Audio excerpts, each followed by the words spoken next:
Sejam todos bem-vindos em nome de Jesus. Amém? Vamos continuar hoje a nossa jornada através do livro de Cântico dos Cânticos. Vamos continuar aprendendo a respeito daquele que nos amou primeiro. E hoje nós vamos chegar a uma parte desse texto que, na minha opinião, é uma das mais especiais. Na minha opinião, no meu modo de entender, esse versículo são, na verdade, 2 versículos que nós vamos ler hoje.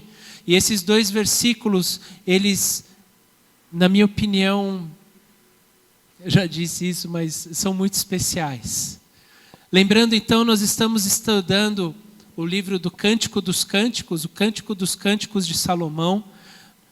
Lembrando que esse estudo, essa ministração, essa série, ela é baseada, ela é inspirada nos estudos, no estudo que foi desenvolvido pelo pastor Mike Bickle, da Casa Internacional de Oração, ali da cidade do Kansas, nos Estados Unidos. E esse estudo, ele chegou até a mim através da Belinha, como eu gosto de falar. Foi ela que compartilhou comigo esse estudo, porque ela ficou apaixonada por Jesus com esse estudo. E ela começou a falar assim: vocês precisam conhecer o meu noivo. E aí foi conhecer o noivo da minha filha, Afinal de contas. Mas brincadeira à parte, e ela conheceu esse estudo através do Jesus Cop, através de uma série de estudo ministrada pela Val Gonçalves, chamada Paixão pelo Noivo. Está lá no YouTube. Eu sei que a gente tem, pelo menos no primeiro vídeo, colocou ali o link para quem quiser conhecer o estudo ministrado ali pela Val. Mas tem sido uma bênção e o Senhor tem falado no nosso coração, tem falado no meu coração, e eu tenho entendido do Senhor, e na verdade até aqueles que estiveram aqui algumas semanas atrás na reunião de oração, o Senhor, Ele confirmou que Ele falou assim: continua ministrando, continua revelando essa palavra. E eu creio então que é importante, porque como que a gente pode querer viver a nossa eternidade com alguém que a gente não conhece, não é? Então, vamos então ao estudo, e o tema de hoje, o título de hoje é o paradoxo da graça. E logo a gente vai entender. Podemos ir. Então, quero convidar aqueles que puderem ficar em pé, a ficarem em pé. Nós vamos ler o livro Cântico dos Cânticos. Nós vamos ler hoje os versículos 5 e 6 do primeiro capítulo de Cântico dos Cânticos, que diz assim na minha versão. Então, Cântico dos Cânticos 1, a partir do versículo 5. A noiva, a amada, então dizendo assim: estou escura, mas sou bela. Ó mulheres de Jerusalém, escura como as tendas de Quedar, bela como as cortinas de Salomão. Não fiquem me olhando assim, porque estou escura, foi o sol que me queimou a pele. Os filhos de minha mãe zangaram-se comigo e fizeram-me tomar conta das vinhas. Da minha própria vinha, porém, não pude cuidar. Senhor Deus, eis aqui a Tua palavra.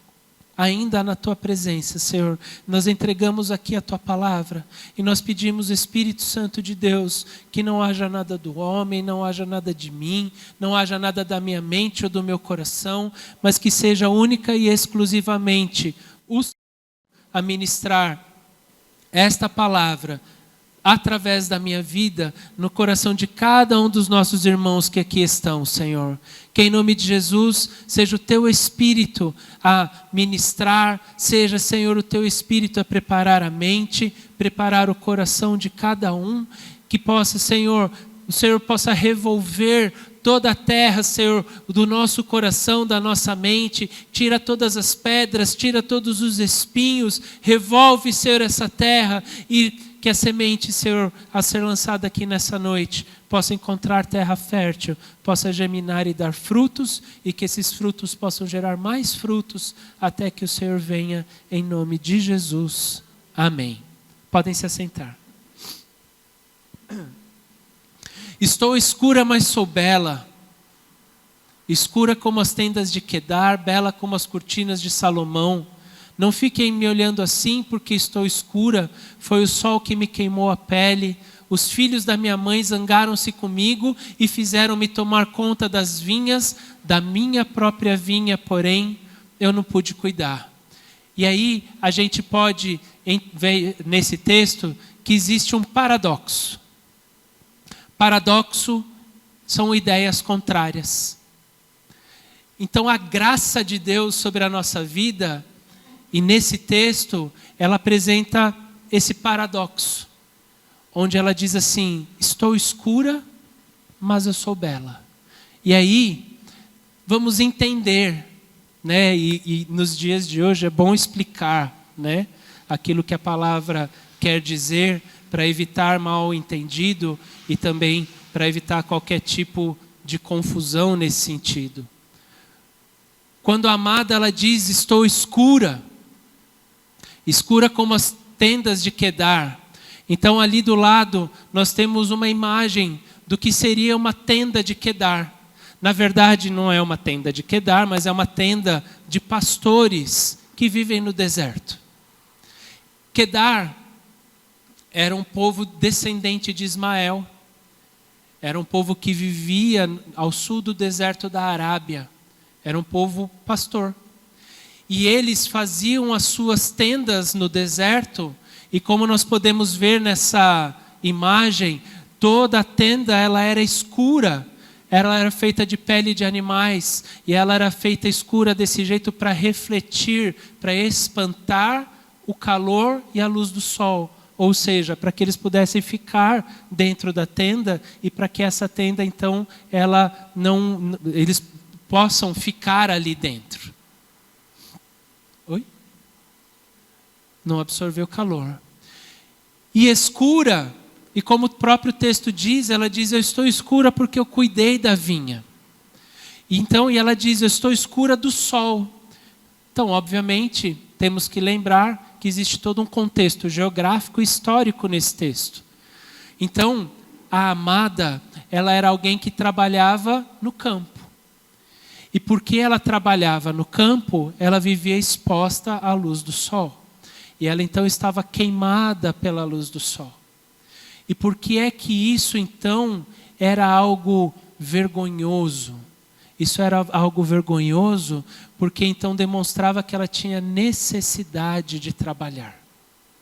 Se nós lembrarmos, por exemplo, daquelas pinturas, se formos nos museus e etc., ou aquelas figuras que a gente vê na internet de pinturas antigas, as mulheres, os homens eram pintados extremamente brancos.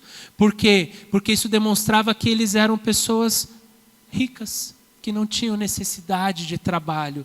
Os nobres, eles gostavam de ser pintados e retratados como se eles fossem brancos como a neve, porque demonstrava que então eles tinham muitas posses, e por conta dessas posses eles não precisavam trabalhar. Mas essa mulher, esta amada, que nós temos aprendido, ela representa a igreja, ela mostra que ela está escura, e isso então, porque ela tem trabalhado, e ela mostra que ela está escura, porque ela foi cuidar de vinhas que ela não deveria ter cuidado. Então isso mostra uma vergonha. Ela tinha vergonha da sua condição. E quando se formos nos lembrar das últimas ministrações a respeito, mesmo aqui do livro de Cantares, quando fala a respeito do vinho, fala a respeito de alegria, logo a vinha é a plantação de uvas para chegar ao vinho, então a vinha é a fonte de alegria. Então aquela amada, ela cuidou de fontes de alegria, de vinhas que ela não deveria ter cuidado. Ela se dedicou a cuidar de algo que ela não deveria ter cuidado. Essa amada, ela quando olhava para si mesma, ela via vergonha nela. E eu quero convidar quem estiver com a sua Bíblia a olhar ali. Gálatas 5:17 diz assim na minha versão: porque a carne ela deseja aquilo que é contrário do espírito, e o espírito o que é contrário à carne, e eles estão em conflito um com o outro, de modo que vocês não fazem o que desejam. E olha o que diz a partir do versículo 19: as obras da carne são manifestas: imoralidade sexual, impureza e libertinagem, idolatria, feitiçaria, ódio, discórdia, ciúmes, ira, egoísmo, dissensões, facções, inveja, embriaguez, orgias e coisas semelhantes. Eu os advirto, como antes já os adverti: aqueles que praticam essas coisas não herdarão o reino dos céus, o reino de Deus. E se a gente virar algumas poucas páginas, chegamos no livro, na carta de Paulo aos Efésios, no capítulo 4. Olha o que diz ali no versículo 25 até o versículo 32. Portanto, cada um de vocês deve abandonar a mentira e falar a verdade ao seu próximo, pois todos somos membros de um mesmo corpo. Quando vocês ficarem irados, não pequem. Apaziguem a sua ira antes que o sol se ponha e não deem lugar ao diabo. O que furtava não furte mais, antes trabalhe, fazendo algo útil com as mãos para que tenha o que repartir com quem estiver em necessidade.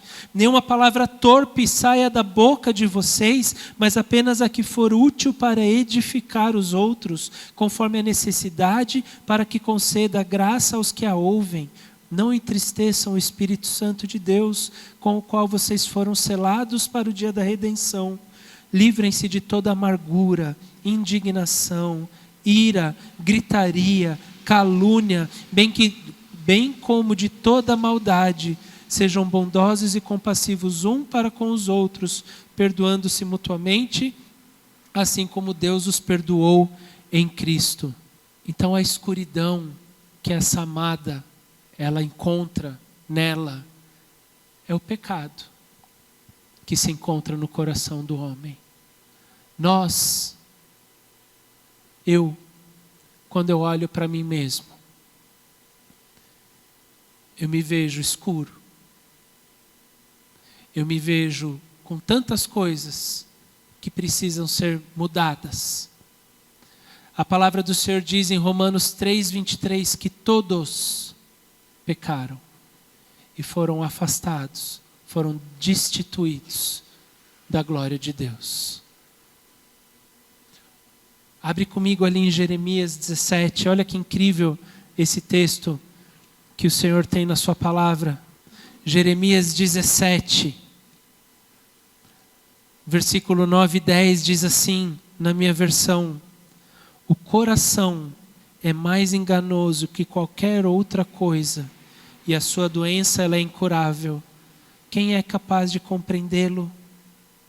Eu sou o Senhor que sonda o coração e examina a mente, para recompensar a cada um de acordo com a sua conduta, de acordo com as suas obras. Como anda o nosso coração? O Senhor falou que Ele sonda o coração e Ele recompensa conforme aquilo que Ele encontra ali. E aí? Como será que está o nosso coração?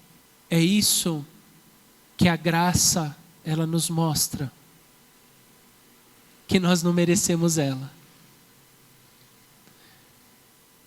E o pastor Douglas Gonçalves, do Jesuscope, ele tem uma frase que eu acho muito legal. Ele diz assim: o Evangelho é a pior notícia e a melhor notícia ao mesmo tempo. E a pior notícia é isso que nós estamos vendo aqui, que dentro do nosso coração, se a gente for examinar, a gente vai ver muita escuridão. A gente vai ver muito motivo de vergonha ainda. A gente vai olhar e se a gente examinar, a gente vai ver ainda o quanto que nós estamos distantes de Deus. E talvez aqueles que olharem e falarem assim, até que não. Aí vale a pena ainda um cuidado. talvez além de todos os pecados que estão ocultos, eles estejam encobertos pelo pecado do orgulho. Eles estejam encobertos pelo pecado do orgulho, e a palavra nos diz que o orgulho, ele precede a queda. Então, essa amada, que nós sabemos que é a igreja, ela precisa olhar para si mesma, ela precisa olhar para si e entender que ela não merece o amado. Que na verdade, ela precisa olhar para si mesmo e entender e descobrir que existem ali escuridões, existem ali coisas ocultas, que são o pecado que está no coração dela. Mas ela é bela. Bela como as cortinas do Salomão. Não entendi. Esse é o paradoxo. Essa é a questão da pior mensagem e a melhor mensagem. A pior mensagem é quando a gente olha e fala assim, eu não tenho nada de valor. Mas a melhor mensagem é, mas existe alguém que viu valor em você, que viu valor em mim. Existe alguém que nos amou, existe alguém que de uma forma surpreendente nos vê em uma beleza que a gente não consegue entender. Eu sou escura, mas eu sou bela. Romanos, no capítulo 5, de 6 a 8, né? Diz assim na minha versão, de fato, no devido tempo, quando ainda éramos fracos, Cristo morreu pelos ímpios. Dificilmente haverá alguém que morra por um justo, embora pelo homem bom talvez alguém tenha coragem de morrer, mas Deus demonstra o seu amor por nós. 2 pontos. Cristo morreu em nosso favor quando ainda éramos pecadores. Aleluia. O Senhor, nós estávamos na nossa escuridão, nós estávamos na nossa vergonha, nós estávamos ali numa situação que a gente olhava para nós e não via salvação, até que Ele olhou para a gente. E Ele nos viu de uma forma que a gente não sabe, que a gente não viu. E Ele morreu por nós, demonstrando o seu amor. Deus, Ele não morreu por nós para mostrar que Ele é Deus. Vocês já pararam para pensar isso? Deus, Ele não morreu por nós para falar assim, tá vendo, diabo, olha, eu vou fazer. E Deus não morreu por nós para falar assim, olha, eu vou mostrar então que eu posso morrer e ressuscitar. Deus morreu por nós, por amor. Porque Ele nos amou. Primeiro, enquanto ainda nós estávamos só olhando e vendo o nosso motivo de vergonha. E olha só o que o apóstolo João disse ali na sua primeira carta. Vai comigo ali um pouquinho mais para frente. 1 João, olha o que ele diz ali no capítulo 4. Vamos ler o versículo 10 e depois vamos ler o versículo 19. 1 João 4,10 diz assim na minha versão: nisto consiste o amor, não em que nós tenhamos amado a Deus, mas em que Ele nos amou e enviou o seu Filho como propiciação pelos nossos pecados. Aleluia!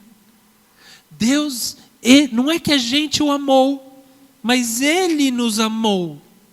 E por isso enviou o seu Filho como oferta pelo nosso pecado. E olha o que diz o versículo 19. Nós amamos porque Ele nos amou primeiro. Esse é o paradoxo. Essa é a grande notícia. Essa é a boa notícia que vem junto com a má notícia. Não, em nós não tem nada de bom. Mas o Senhor, Ele nos amou de uma forma surpreendente. De uma forma que a gente nunca imaginou. E João 3,16. Porque Deus amou o mundo de tal maneira que entregou o seu Filho unigênito, para que todo aquele que nele crer não morra, mas tenha vida eterna. Estou escura, mas sou bela. Estou escura como as tendas de Quedar, mas sou bela como as cortinas de Salomão. O paradoxo da graça é nós entendermos que nós somos pecador e por isso somos dignos de morte. Mas que o amor e a graça de Deus nos alcançaram e por isso nos justificaram. Nós temos que entender isso num equilíbrio. Porque quando a gente olha muito para o nosso pecado, a gente começa a achar que só pelas nossas obras, pelo nosso esforço, é que nós podemos alcançar a salvação. E a gente então menospreza o amor de Deus. A gente menospreza a graça de Deus. A gente menospreza a misericórdia de Deus sobre a nossa vida. Mas ao mesmo tempo, se a gente então fala assim, não, então não importa aquilo que eu fiz de errado, ou que aquilo que eu estou fazendo de errado, porque o amor de Deus então é maior do que todas as coisas, a gente entra numa situação muito crítica. Que muitos já podem ter ouvido por aí, algo que se chama de hipergraça, supergraça. Nada me atinge, porque o amor de Deus então é o que me justifica. Mas também a palavra lá nos diz que, por que nós podemos chamar o Senhor de Senhor se nós não obedecemos? A palavra do Senhor também nos diz que aquele que o ama obedece os seus mandamentos. Aquele que o ama vive uma vida para o agradar. E se a gente então passa a viver de uma forma displicente, diz ali na carta de Hebreus o seguinte: se você continua vivendo uma vida de pecado, deliberadamente, não tem mais o que seja feito em seu favor, porque você já menosprezou o sacrifício de Jesus pela sua vida. Qual é a medida certa, Gun? A medida certa é a gente entender que temos cometido pecado e buscar viver uma vida que agrade ao Senhor, buscar ao Senhor para a gente entender e viver uma vida onde a gente possa agradá-lo, mas também onde a gente possa saber que a graça de Deus, que o amor de Deus, Ele nos alcança, que o amor de Deus é aquele que traz a nós a sua graça, a sua misericórdia. E se a gente for para o próximo, Ri, por favor. É o exercício diário do Espírito Santo nas nossas vidas. É a gente viver uma vida pedindo ao Senhor: Senhor, me mostra o que está no meu coração que não te agrada. Vai comigo ali em Salmo, no livro dos Salmos.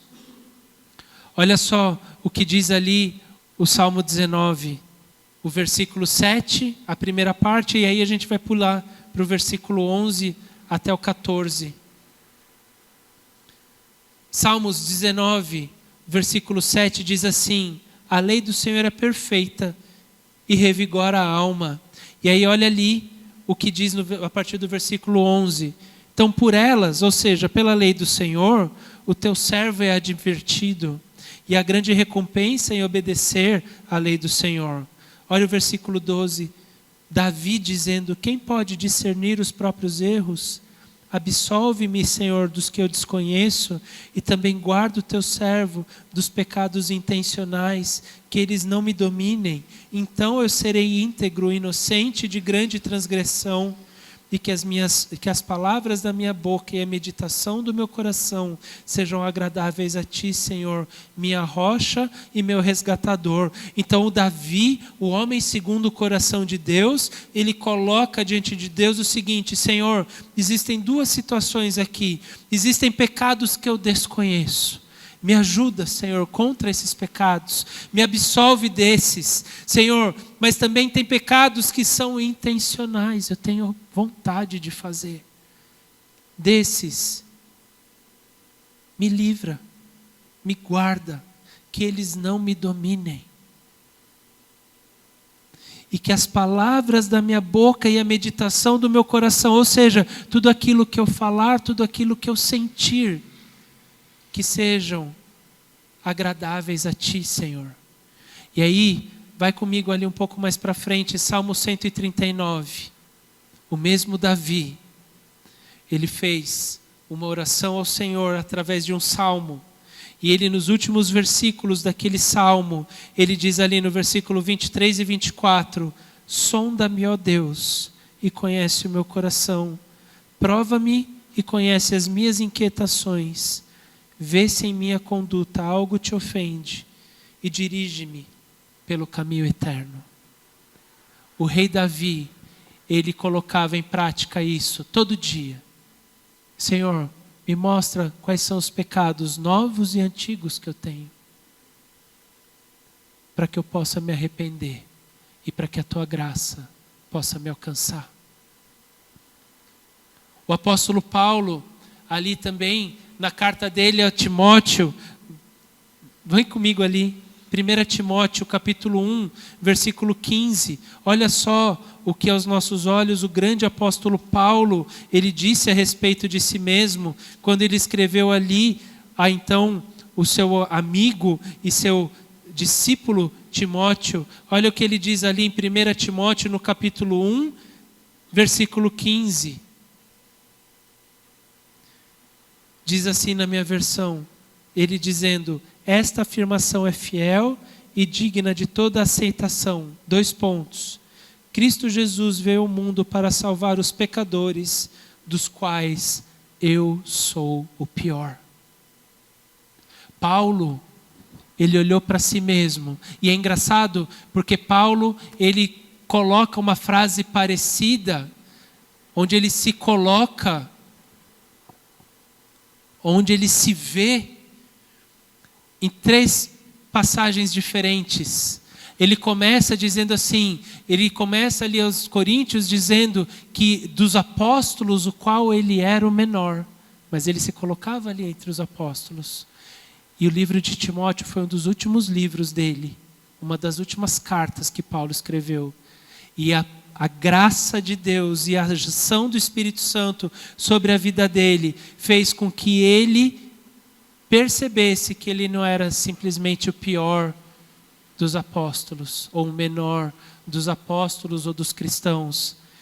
Ele percebeu que ele era o pior dos pecadores. Será que a gente tem essa visão de nós mesmos? Ou será que a gente olha para a gente mesmo e fala assim: eu nasci assim, eu cresci assim, Gabriela? Eu cresci assim, eu nasci assim, eu vou ser assim. Quando a palavra do Senhor, quando a verdadeira noiva do Senhor consegue olhar para si e ver: eu tenho motivo de vergonha. Mas Paulo, ele não parava na vergonha. Ele também foi o mesmo que escreveu ali a carta aos Romanos no capítulo 8. Olha ali comigo. Os últimos versículos do capítulo 8. Romanos 8:38. O mesmo que falava dos pecadores, eu sou o pior, era aquele que dizia: mas eu estou convencido de que nem morte, nem vida, nem anjos, nem demônios, nem o presente, nem o futuro, nem quaisquer poderes, nem altura, nem profundidade, nem qualquer outra coisa na criação será capaz de nos separar do amor de Deus que está em Cristo Jesus, nosso Senhor. Eu sou escuro, mas eu sou belo. Eu sou o pior dos pecadores, mas eu tenho certeza que esse amor, ele me alcança onde eu estiver. Nada pode me separar desse amor. E olha que incrível que Paulo, ele escreve assim: nada na criação. Sabe o que é na criação? Tudo que não é Deus. Nada. O diabo não pode te separar do amor de Deus. Os prazeres dessa terra não podem te separar do amor de Deus. Os erros que a gente comete não vão te separar do amor de Deus, porque Ele já te amou. E Ele já te amou, como nós lemos, dentro do seu pecado. Ele te alcançou Como o bispo gosta de dizer naquele texto, naquele salmo, do lamaçal de pecado, Ele me tirou e Ele me firmou sobre a rocha. Eu sou escura, eu tenho vergonha, eu sou pecador, mas Ele me ama. E eu vou buscar viver uma vida que o ame. Eu vou buscar viver uma vida que o agrade. Mas eu vou fazer esse trabalho todo dia, de buscar descobrir o pecado, como ali Davi disse: Senhor, vê se há em mim algo que te entristece. E se tiver, Senhor, me ajuda a não viver dessa forma. Efésios 4, versículos 22 e 24 Paulo ele fala ali aos Efésios sobre a necessidade da gente se despir do velho homem. Da gente então se desfazer daquela nossa característica e de nós então passarmos a viver uma vida nova. E Romanos 6,6, como a gente está aqui em Romanos, vale a pena ler esse texto. Volta um pouquinho comigo. Romanos 6, versículo 6, diz assim: pois sabemos que o nosso velho homem foi crucificado com Ele, para que o corpo do pecado seja destruído e não mais sejamos escravos do pecado. O nosso velho homem foi crucificado. Eu lembro um estudo bíblico que o bispo Valdir ele falou: e uma morte de cruz é uma morte lenta e dolorosa. Vai demorar, mas a gente tem que continuar. Eu costumo dizer que no nosso jogo da vida a gente só não pode parar. A gente pode andar mais devagar, a gente pode andar mais rápido, mas a gente não pode parar na casinha. A gente tem que continuar andando. Andando sempre, caminhando sempre. Crucificando o nosso velho homem. Vai doer. É ruim quando eu tenho que engolir sapo. Mas eu vou ter que engolir sapo. É ruim quando eu não faço algo que me agrade. Mas quem que a gente quer agradar? A nós mesmos ou ao nosso amado? Mateus 26, 41, Jesus disse aos seus discípulos para que eles permanecessem em oração,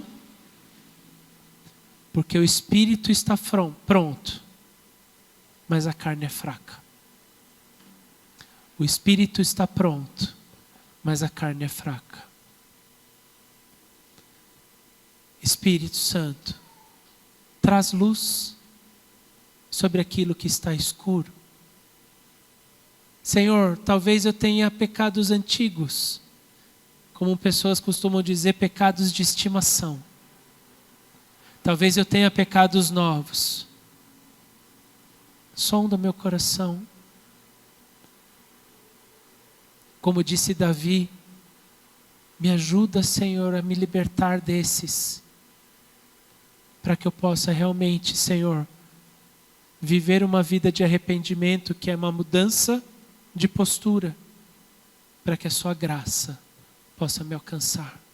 E aqui nós vamos terminar. E para a gente poder pensar, para a gente poder meditar a respeito disso, então, esse paradoxo, essas ideias que são contraditórias, onde eu não mereço a graça, mas a graça me alcança, onde eu tenho motivo de vergonha, mas eu sou belo aos olhos daquele que vê. A beleza, a Val, ela diz isso no estudo, ela fala assim: a beleza está nos olhos daquele que vê.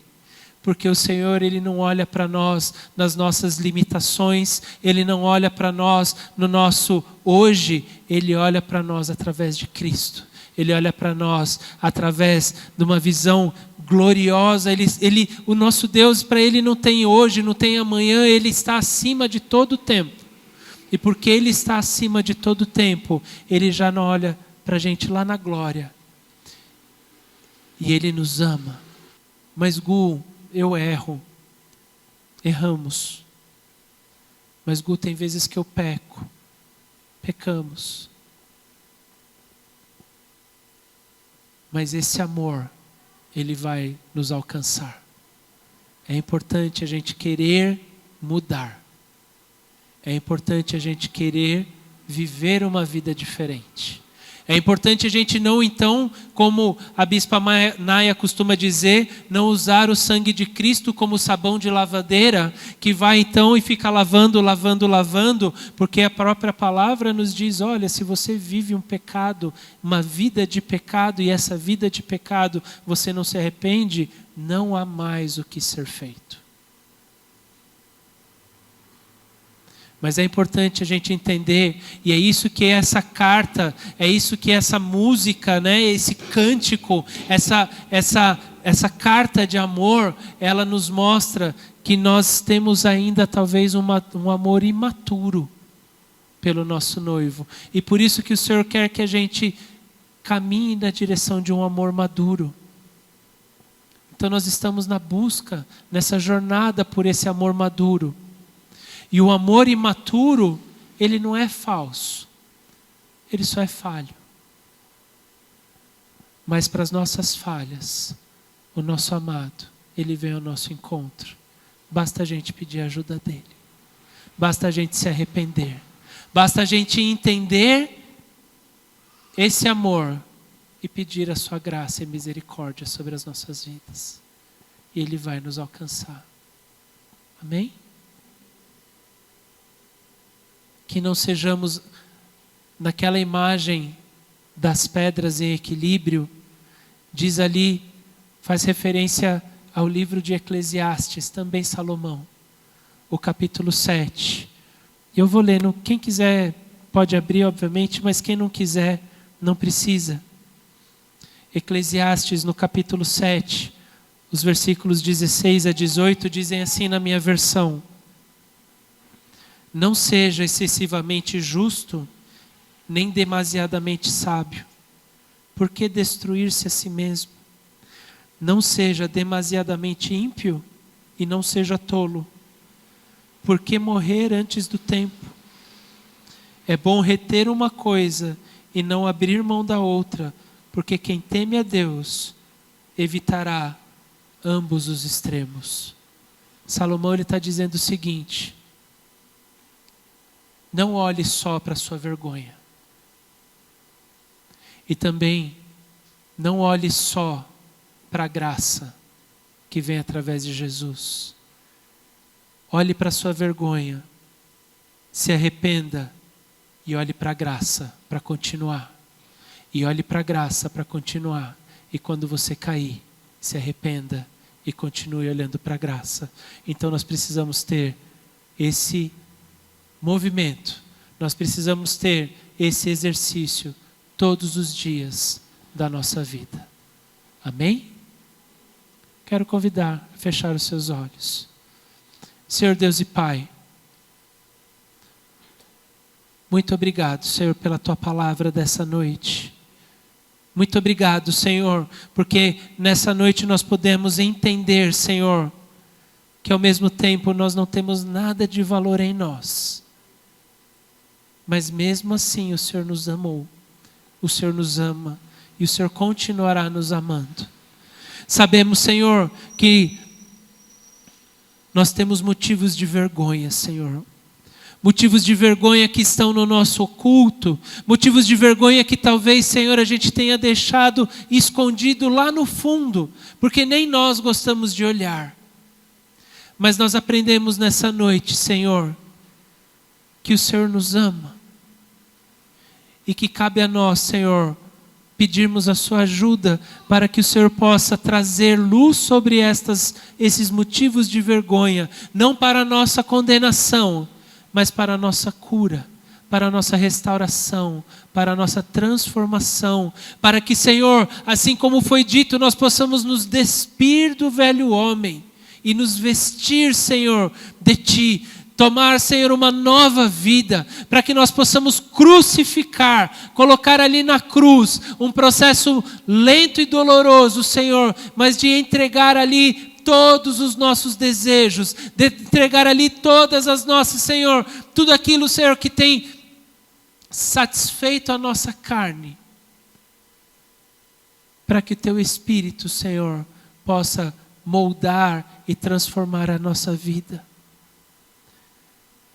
Nessa noite o Senhor nos mostrou, Senhor, que sim, devemos viver uma vida que te agrade, Senhor, mas que o teu amor, Senhor, nos alcança e nos alcançou e continuará nos alcançando em cada momento.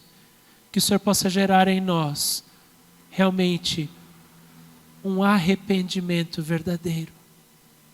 Gera em nós, Senhor, um amor, como diz a tua palavra, Senhor, com todo o nosso coração, com toda, Senhor, a nossa alma, com todas as nossas forças, com todo o nosso entendimento, de forma que nós possamos viver uma vida que te agrade. Uma vida, Senhor, que retribua o amor que o Senhor tem tido por nós. Espírito Santo de Deus, nos ajuda. É o que nós te pedimos e agradecemos em nome de Jesus. Amém, Senhor.